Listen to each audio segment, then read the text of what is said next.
혹시 뱀의 후손이라는 개념 들어보셨어요? 이게 정기영 목사라는 분의 설교에서 나온 아주 독특한 세계관인데요. 오늘 저희가 그 핵심 주장이 대체 뭔지 하나씩 차근차근 짚어보겠습니다. 자, 설교는 시작부터 굉장히 뭐랄까 단호한 경고를 던집니다. 가정이 회복되지 않으면 그 가족은 천국 가기 어렵습니다. 와, 이 말은요, 결국 구원의 열쇠가 그냥 나 한 사람의 믿음에 달린 게 아니라 이 가정이라는 단위에 있다는 걸 아주 강하게 암시하는 거죠. 아니 근데 왜 하필 가족일까요? 왜 가족이 구원에 그렇게까지 중요하다고 하는 걸까요? 그 답을 찾으려면요, 시간을 아주 멀리 거슬러 올라가야 합니다. 설교는 우리를 태초의 에덴 동산으로 데려가서 우리가 기존에 알던 것과는 완전히 다른 해석을 내놓습니다. 자, 여기서 바로 첫 번째 핵심 개념이 등장합니다. 그게 뭐냐면 인류 전체를 딱 두 개의 혈통으로 나눈다는 거예요. 바로 뱀의 후손이라는 사상이죠. 이게 이 설교에서 말하는 선과 악의 기원에 대한 가장 근본적인 설명이라고 할 수 있습니다.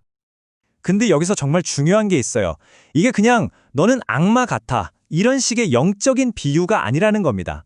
설교에서는 이걸 말 그대로 정말 문자 그대로 물리적이고 유전적인 두 개의 혈통이 인류 역사 내내 서로 싸워왔다고 주장하거든요. 자, 이 표를 한번 보세요. 그럼 이 핵심 갈등이 아주 명확하게 보입니다. 한쪽에는 아담과 하와에서 시작해서 결국 구원으로 가는 여자의 후손이 있죠. 그리고 다른 한쪽에는 뱀, 그러니까 사탄에게서 시작해서 결국 멸망으로 가는 뱀의 후손이 있습니다. 이 세상의 모든 역사가 바로 이 두 계보, 두 가문의 싸움이라는 거예요. 근데 여기서 이야기가 한 단계 더 나아갑니다. 정말 놀라운 주장인데요. 이게 그냥 영적인 문제가 아니라 이 뱀의 후손들이 문자 그대로 파충류의 DNA를 가지고 있을 수도 있다는 거예요. 그 근거로 뭘 드냐면요, 고대 수메르 예술에 나오는 파충류 모양의 조각상이라던가 심지어 현대의학협회 로고에 왜 뱀이 그려져 있는지 이런 것들을 증거로 제시합니다. 자, 그럼 이 뱀의 혈통이라는 게 구체적으로 어떻게 세상을 망가뜨렸다는 걸까요? 설교는 그 시작점을 창세기 6장에 나오는 아주 미스터리한 한 사건에서 찾습니다. 바로 타락한 천사와 네피림에 대한 이야기죠. 이 설교의 해석을 따라가 보면 성경에 나오는 하나님의 아들들 있잖아요. 이들이 바로 자신들의 지위를 버리고 타락한 천사들이었다는 겁니다. 이 천사들이 땅에 있는 인간 여성들의 아름다움에 반해서 결국 넘어서는 안 될 선을 넘어 지상으로 내려왔다는 거죠. 그리고 바로 이 사건이 결국 대홍수로 이어지게 됩니다. 한번 보세요. 먼저 타락한 천사들이 인간 여성과 결합을 하죠. 이게 1단계고요. 그 사이에서 네피림이라고 불리는 거대한 용사 같은 혼혈 자손들이 태어납니다.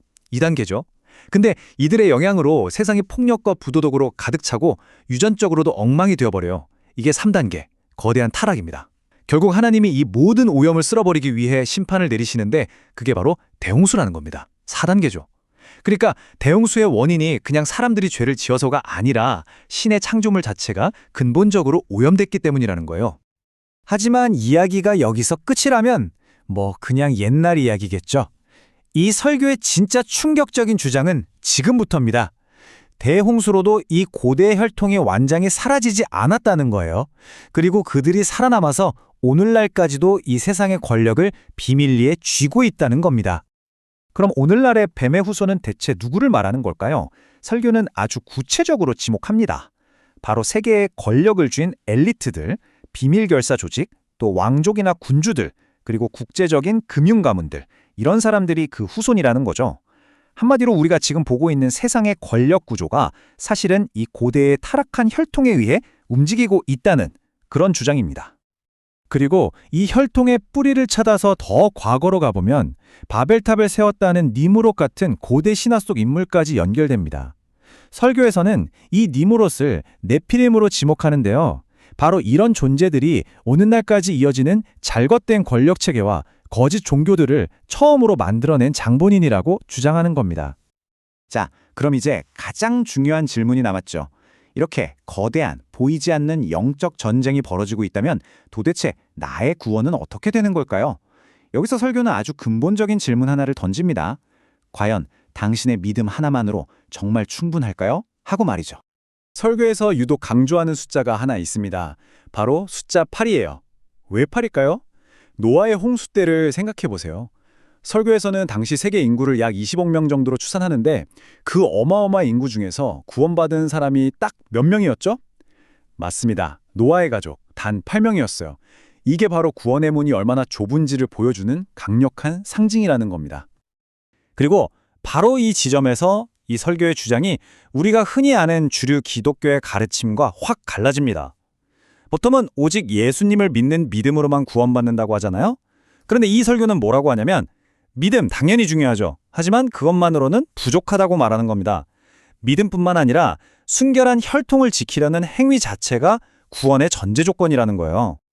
그렇다면 구체적으로 어떤 행동들이 구원을 가로막는다고 할까요? 여기 목록을 보시면 여러 가지가 있지만 특히 성적인 부도덕, 그러니까 간음이나 동성애 같은 몸을 더럽히는 죄들을 아주 강하게 지적합니다. 왜 그럴까요? 이런 죄들이 그냥 개인의 잘못으로 끝나는 게 아니라 구원의 핵심 단위인 가족의 혈통, 그 자체를 오염시키기 때문이라고 보는 거죠. 자, 그럼 결론을 한번 정리해 볼까요? 이 설교가 말하는 구원은요, 단순히 저는 믿습니다. 이렇게 고백 한번 하는 걸로 완성되는 게 아닙니다. 그보다는 세상의 온갖 유혹과 영적인 타락에 맞서서 우리 가족의 혈통을 지켜내야 하는 아주 적극적이고 어떻게 보면 투쟁적인 순결을 요구하는 거죠. 결국 이 설교는 듣는 사람들에게 이런 질문을 던지면서 끝을 맺습니다.